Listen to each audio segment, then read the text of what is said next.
I've got three children, 23, 25, and 27 years old. I'm just about to be married 31 years. And never in my wildest imagination, Leo, would have I told you that all three of my kids would be working in three of our companies. Yet today, all three of them, independently and separately, are working in different businesses with me. And none of them have called me the Gestapo yet. So at this juncture, we haven't had family fights or things like that. But our Sunday dinners as a family seem to be more geared to talking about business than they do about politics or life or other things like that. That probably makes for more peaceful Sunday dinners. Yeah, well, I don't know about for my wife, Leo. She says, can we talk about something else besides who we have to see this week and what the business is about? But the truth is, some people see it as a curse. I see it as a blessing that all three of my children want to work with me. Welcome to A Founder's Life. I'm your host, Leo Gestetner. On this show, we dive into the real stories behind the highs and lows of entrepreneurship and how we pursue a more balanced and meaningful life along the way.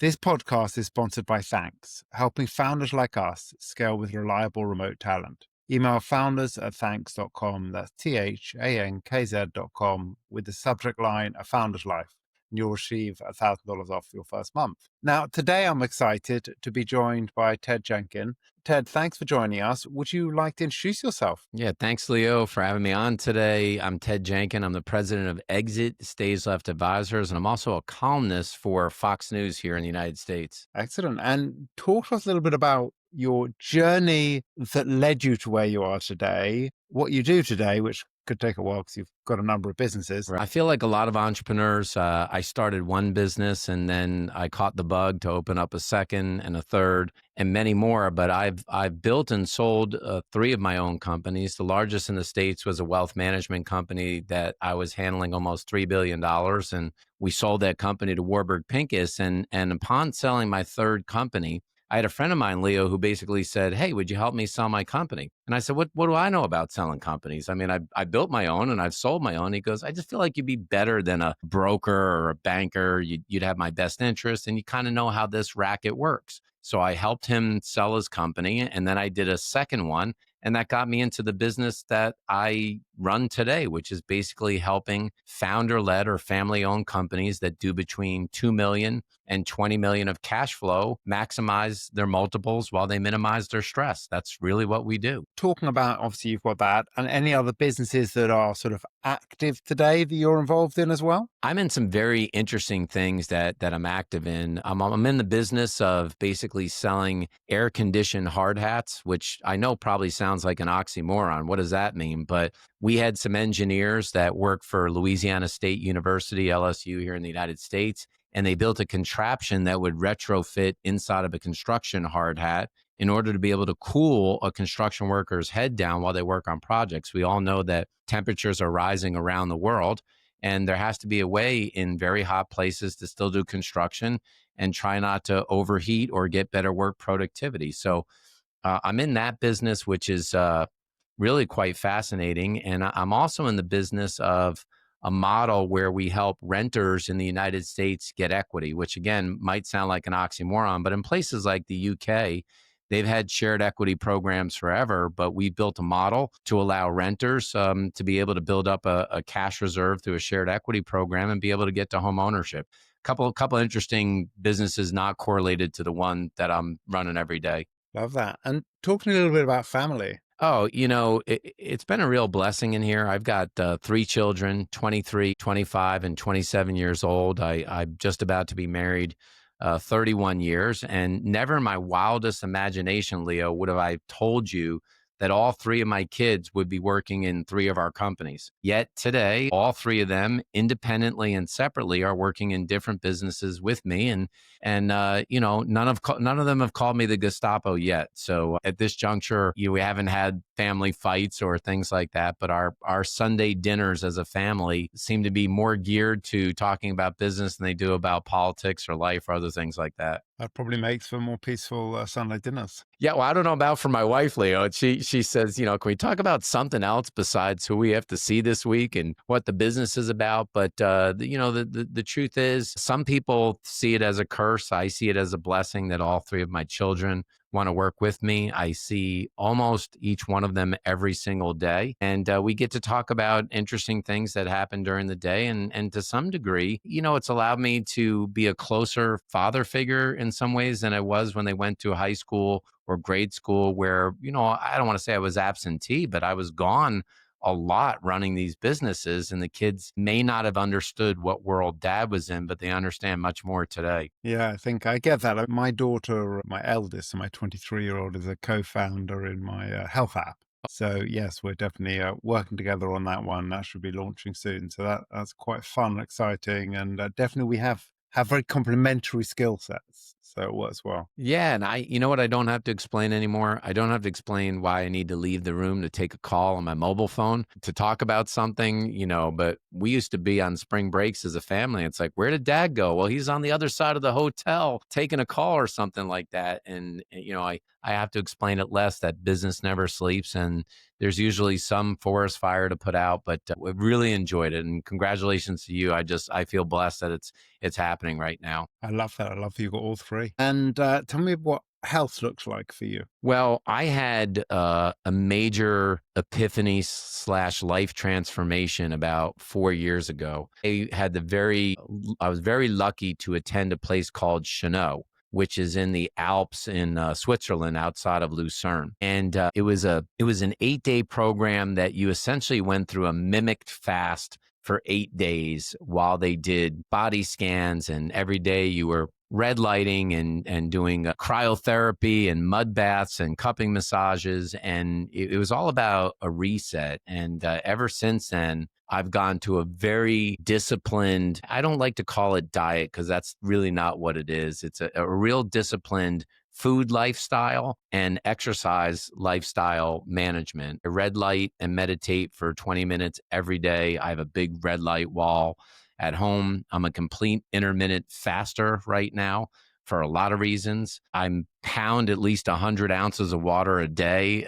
I just have a very disciplined way, but all my fitness is around functional fitness now. It's a lot of kettlebell, core exercises, hip strength, things like that. And so I feel I want to say as good as I was when I was 26. I'm 56 now. So I don't know, but certainly my energy level is at a high. It's good to hear. It's funny. I actually feel a lot better than I did when I was 26. You do, When I right? was 26, I was 95 pounds heavier than I am now. So by far the fittest I've ever been in my life, and a hell of a lot fitter than I was at the age of 26. Wasn't running marathons or anything at 26. So yeah, I think Well, some things get better with age. yeah, and I think the reason I don't believe in any one program is I think you have to figure out what kind of program works for you. Some people are early risers. Some people can't go to sleep till 2 a.m, and every body works a little bit differently. But for me, this intermittent fasting has been really good. And just thinking about how slow I eat when I eat, in America, the food is terrible for you in general. I'd say that out loud. And two, it's just the portion size and how fast we eat here. It's all very unhealthy. And I'm not a big fan of American medicine, I'll say. I'm a much bigger fan of the way European and like Eastern European doctors think more about holistic health. In America, everything's about a pill. So I don't, I'm not a big fan of it. And for your fasting, are you doing it every day, a few times a week, 16 hours? What's it look like? So I'm on a 16-8, 16 hours I don't eat, 8 that I do eat. And then once a quarter, I do a 5-day. I'll show you this. I'm on one now. Oh my God. I'll show you. I'm on a program. But I do this here.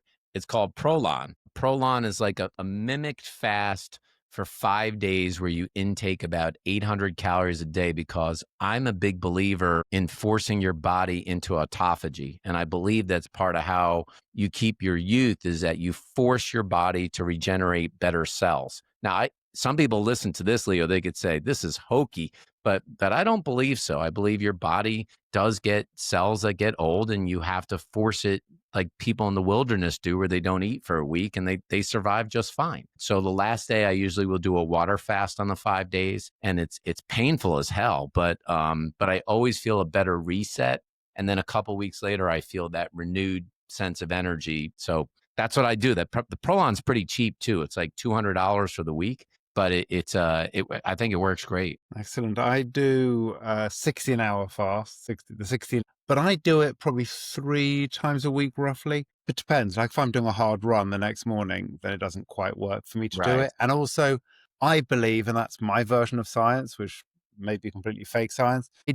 I think the body is going to react better to something that isn't every day in my mind. Like in other words, You're probably right. it's Yeah. more of a shock if it's not used to it every time. So I don't know. That's my belief. Seems to work for my body. Right. But you feel good, Um, right? You feel good. That's the uh, key. feel great. And I actually had someone on my podcast a few weeks ago who just completed a 90-hour fast, and not with ProLon or anything. This was a straight 19 hour, Brutal. 90 Brutal. hour water fast. That's brutal. Yeah, I'm not interested. Not for me. They believed, right, that it forces your body to regenerate cells, right? It's supposed to help with cancer and all kinds of things. Yeah, I think some form of fasting, whether they be the 16 hours or I know people who might do 36 hours, I think fasting is good for you. But like with everything, in moderation and Moderation. finding, as you said, what works for you. It's like I say to people, I don't believe in diets. I believe in changing your diet.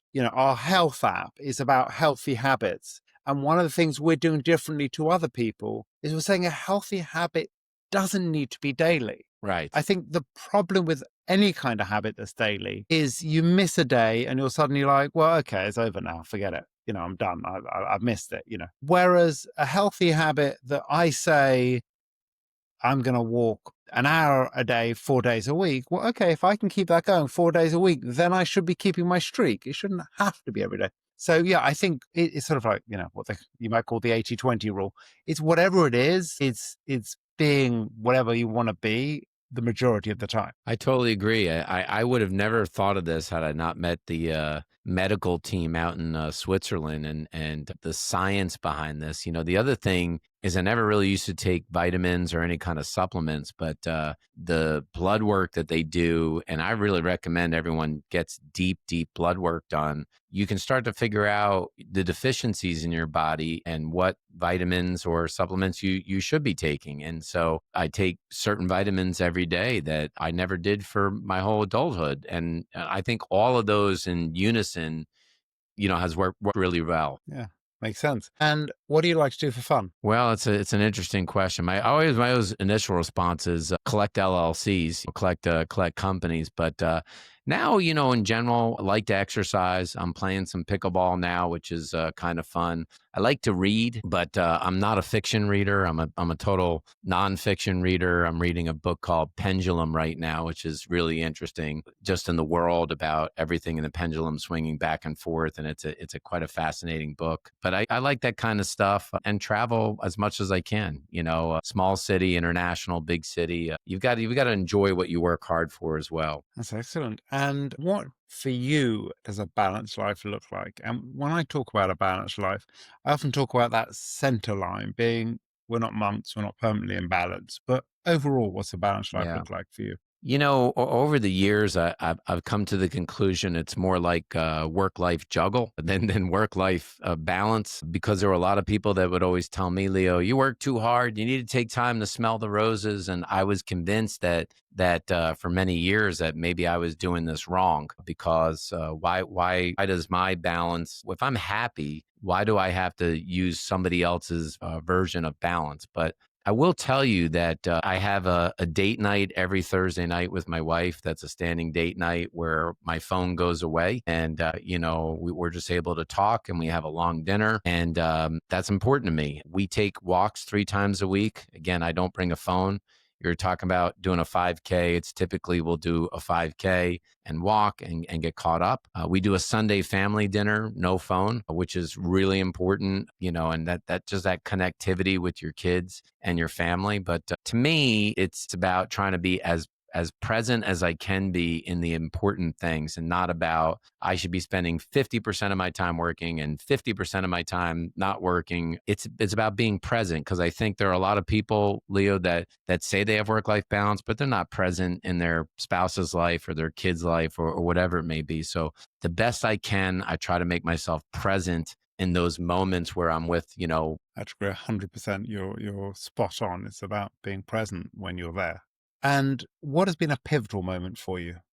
you mean in life or just business wise? The biggest thing, Leo, is that my mom was a school teacher and my father took his own life when I was a teenager. And unfortunately, many people come out of suicide in different ways. It affects everybody differently. But I love my father and I love my mother, and they taught me good values. And I remember my mother saying, when you get into university or college, go figure it out. There's nothing here for you. We got no money. There's nothing to come back to. And I remember how mad I was at her for telling me that I'm going to have to go figure this out. But it was the right thing for her to do. And today my mom's in her 80s, and I thank her for it today because she knew I would be able to figure it out. And such, sometimes when it's the whole Cortez, you have to burn the ships and you have no option B or plan B, you do figure it out. And I've learned that in life that I can figure anything out. So I'm not, adversity means nothing to me. I just, I built stronger and stronger over time. And so that moment in and of itself, as tragic as it was, really catapulted me into a lot of what I've become today. That's great. And then what piece of advice would you give to an aspiring entrepreneur? Well, don't let anybody tell you that it's easy, because it certainly isn't. But to me, especially in a world of social media and where news channel is 24/7 all the time, drown out the doubters and drown out the haters. And a lot of people that tell you can't do something, it's because they've never done something themselves. So it's just easier to tell you to stop and don't do it. And if you've got the passion for it, don't let anybody tell you that it can't happen, because there's a lot of people I've seen create unbelievable things that I thought they'd never be able to do. And that separates us as entrepreneurs. And just know it's hard work. A business never really shuts off. If you think it does, you're kidding yourself. It's a lifestyle. It's not a job. And if you just get that in your head, you end up being a lot more successful. Yeah, I often say to people, there's nothing easy about being an entrepreneur. If you want it easy, go get a job. Right, you're right. That's exactly right. But at least you can complain to yourself, and that's the good news when you're an entrepreneur. And how can people find you? The easiest thing to do is just go to tedjenkin.com. I have a web page there, or just hit me up on LinkedIn, Ted Jenkin. And, I'm happy to share ideas in the entrepreneurial community. And I just, in any way I can help other entrepreneurs, this merry-go-round goes round. So I appreciate you having me on today and love helping the entrepreneurial community. Well, Ted, thank you for joining us today. Thanks so much. And thanks for listening to today's episode. If you enjoyed the conversation, don't forget to subscribe to the channel, tell your friends, and leave a review.